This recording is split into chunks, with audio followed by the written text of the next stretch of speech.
আসসালামু আলাইকুম, আমি রুম্মান। আজ আমি আপনাদেরকে দেখাবো কিভাবে ক্যামতাসিও স্টুডিও 9 এর ব্ল্যাঙ্ক প্রিভিউ অপশনটাকে প্রবলেমটাকে আমরা সলভ করতে পারি।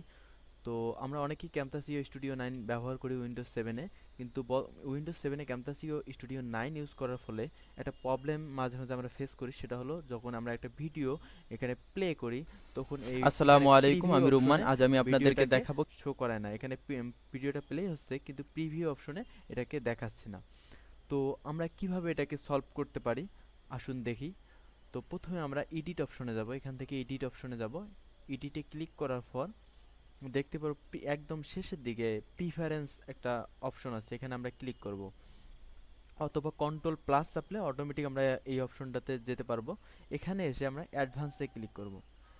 অ্যাডভান্সে ক্লিক করার পর আমরা দেখতে পাচ্ছি এখানে একটা চেকস বক্স আছে। চেকস বক্সে আমরা কি করব, চেকস ফর আপগ্রেড, এখানে জাস্ট টিক চিহ্ন দেওয়া আছে, টিক চিহ্ন দুটো আমরা তুলে দিব।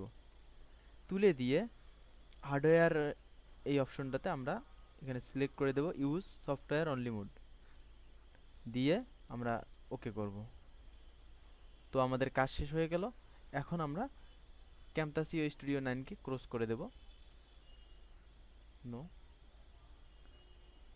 এখন আমরা যদি পুনরায় ক্যামতাসিও স্টুডিওকে ওপেন করি, একটু সময় নিচ্ছে। নিউ প্রজেক্টে ক্লিক করি,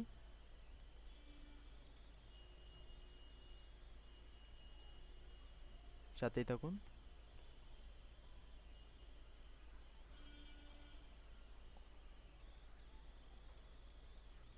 তো দেখতে পাচ্ছেন ওপেন হয়ে গেল। তো আমরা একটা ফাইল ইনপুট করি।